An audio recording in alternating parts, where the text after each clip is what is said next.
Have you ever bulked up only to look in the mirror and realize you just got fat? You know that sinking feeling, right? You spent months eating in a surplus, grinding in the gym, convincing yourself that all this extra weight is muscle. But deep down, you know the truth. Your lips went up a bit, sure, but you mostly just got fluffy. Your face looks rounder. Your abs disappeared, and now you're staring down months of aggressive cutting just to get back to where you started. And I've been there. I made this exact mistake when I got obsessed with us getting as big as possible. I went on what I thought was a bulk, but really, I just got fat. Like, yeah, my strength went up temporarily, and I gained a little bit of muscle, but overall, I felt like garbage. My energy was trash, and I was uncomfortable in my own skin. And when it was all said and done, I had to spend the next several months dieting off all that unnecessary fat.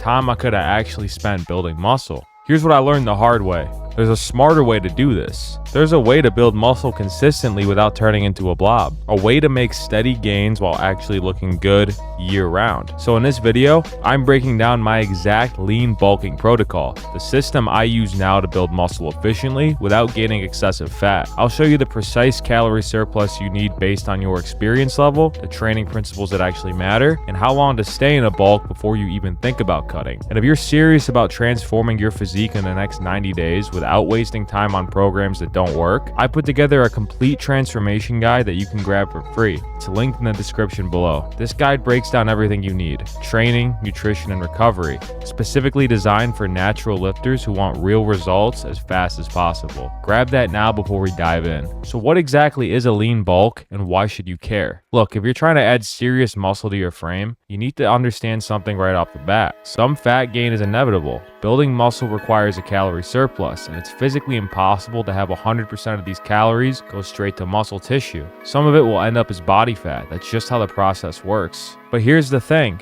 A lean bulk, or what some people call clean bulking, allows you to maximize the percentage of calories that actually build muscle while minimizing what ends up being stored as fat. The key distinction between a lean bulk and a regular dirty bulk is simple: control. A dirty bulk is where guys use their muscle building phase as an excuse to eat everything in sight. A lean bulk is intentional, strategic, and customized to your body and experience level. Before we get into how to lean bulk properly, let me tell you why dirty bulking is a terrible idea for most people. First, your body can only build a limited amount of muscle in a given day. Eating more calories doesn't automatically mean more muscle growth. Once protein synthesis has been maxed out for that time period, any excess calories you're cramming down just get stored as fat. Second, if you get excessively fat during your bulk, you're just going to throw your entire plan off track. You end up in this constant back and forth cycle between bulking and cutting that so many guys fall into. They bulk up, gain a ton of fat with barely any muscle, panic, and then cut. After that, they repeat the cycle over and over again, and in the end, they make almost no progress in either direction.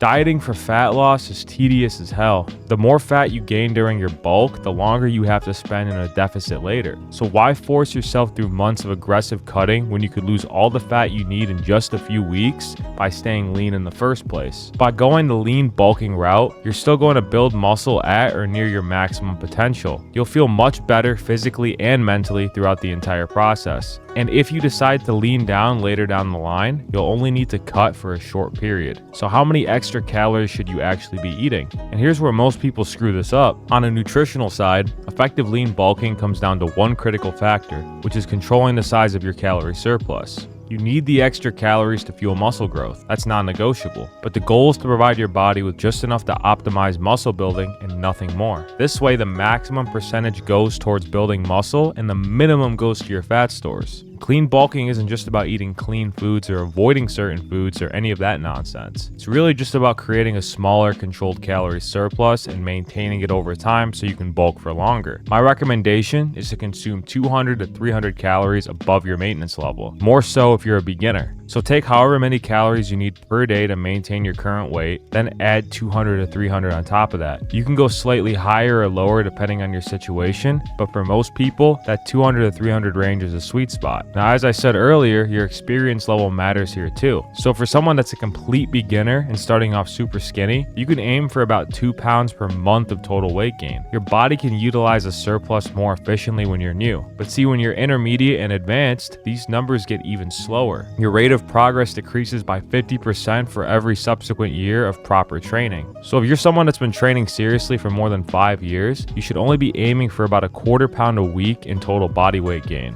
And it doesn't sound like a lot, but it's completely normal considering how metabolically expensive muscle is to create at that phase. From there though, the goal is simple. Keep that surplus under control and focus on making steady, gradual gains over time. This goes for every experience level. Stop trying to force the process. But speaking of maintenance, how do you figure out your maintenance calories? Here's the easiest way to estimate it. Just multiply your current body weight in pounds by 14 to 16. Choose the lower end if you work a desk job and aren't very active outside the gym, and choose the higher end if you have a physically demanding job, train frequently, and live an active lifestyle. For example, if you weigh 180 pounds and you're moderately active, just multiply 180 by 15. That gives you 2,700 calories for maintenance. Add 200 to 300 to that, and you're eating 2,900 to 3,000 calories per day during your lean bulk. I would shoot for the lower end of that just to reduce your margin for error, because most people aren't as active as they say they are. But once you do that, you have to track your weight weekly, not daily, because daily fluctuations will drive you crazy. If you're not gaining at your target rate after 2 to 3 weeks, that's when you start adding calories at about 100 to 200. But if you're gaining too fast, you want to drop that 100 to 200. It's that simple. But what about training? Isn't nutrition enough? Well, here's what most people don't realize. Minimizing fat gain during a bulk isn't about what you do in the kitchen. What you do in the gym is equally important. Think about the basic logic here.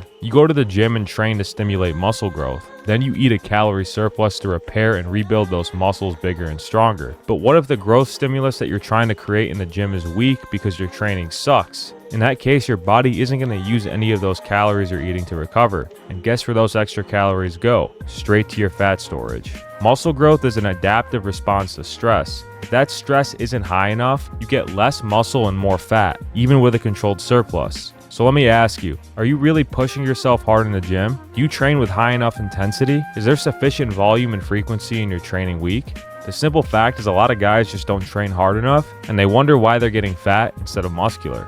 What does effective training actually look like during a lean bulk? Let me break down the key principles you need to follow. For intensity, train within 1 to 2 reps of muscular failure on most of your sets. That means if you gave an all-out 100% effort, you can only squeeze out 1 or 2 more reps with proper form. If you're consistently training with less intensity than this, your body has no reason to build new muscle.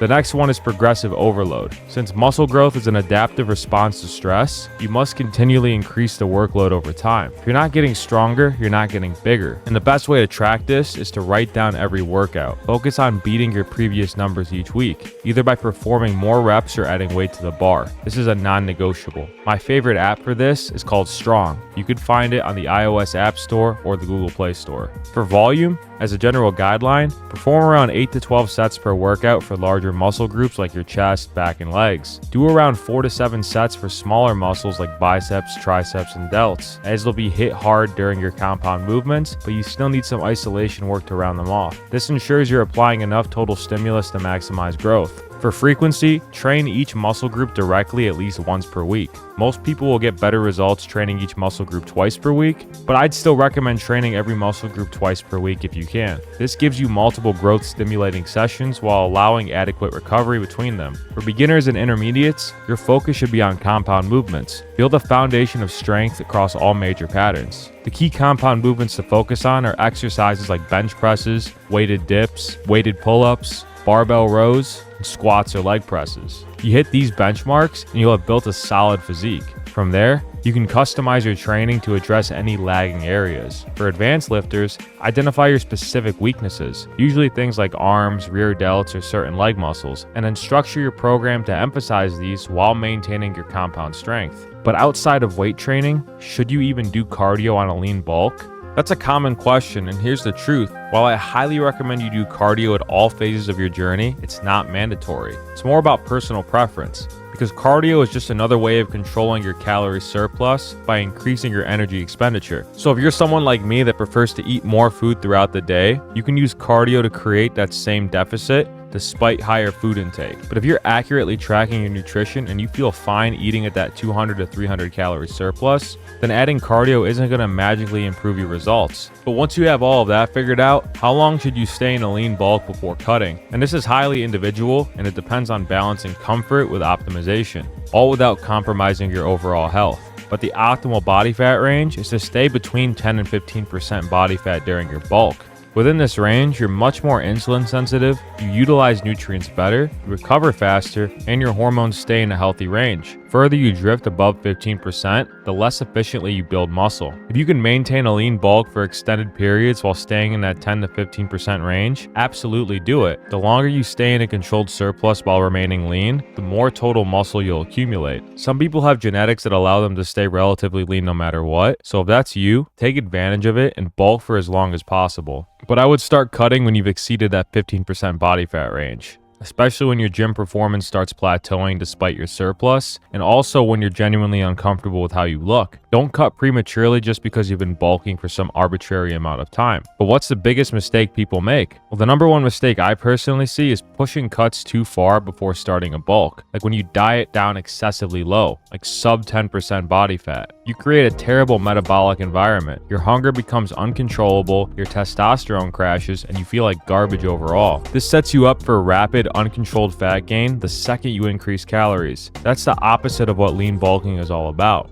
The second mistake is using the wrong surplus for your calorie level. Advanced lifters eating 1,000 calories over maintenance will just get fat. And believe me, I've been there. Beginners eating only 200 above maintenance might be leaving gains on the table. So how do you tie all of this together? Well, here's your plan of action. Step 1 is to calculate your maintenance calories. Multiply your body weight by 14 to 16 based on your activity level, then add 200 to 300 to that number. That's your daily target. Weigh yourself weekly under the same conditions. Track the trend, not daily fluctuations, and then adjust based on your rate of gain. Beginners should aim for 2 pounds a month, and advanced lifters might only hit a half pound to 1 pound every 2 to 3 weeks. Then train hard. Hit within 1 to 2 reps of failure, progressively overload, and use adequate volume and frequency. Then track your performance. Are you getting stronger on your key lifts? If strength increases while body composition stays reasonable, you're on track. Then monitor how you feel. Energy, gym performance, recovery, and general well-being should improve or stay stable. Then be patient. Lean bulking is slower than dirty bulking, but the muscle to fat ratio is dramatically better. Remember, it doesn't matter if you maintain that controlled surplus perfectly. If you combine it with a crappy workout plan, you're still going to gain excessive body fat. Training intensity and progression are just as important as your calorie surplus. And that's everything that I just went over summarized. The lean bulk isn't sexy. It's not dramatic. You won't blow up overnight, but it's the approach that builds sustainable muscle mass without the extreme bulk cut swings that leave you spinning your wheels year after year. You'll feel better, look better, and actually make consistent progress instead of constantly starting over. That's how you lean bulk without getting fat. But no two plans look the same for anybody. So if you're serious about gaining muscle as fast as possible but don't want to do it alone, you can book a free private one-on-one call with me using the link below. It's just for me to see if I can help you, and if I can, we'll come up with a game plan that could either be implemented yourself or working one-on-one with me. I look forward to helping you achieve the transformation of your dreams.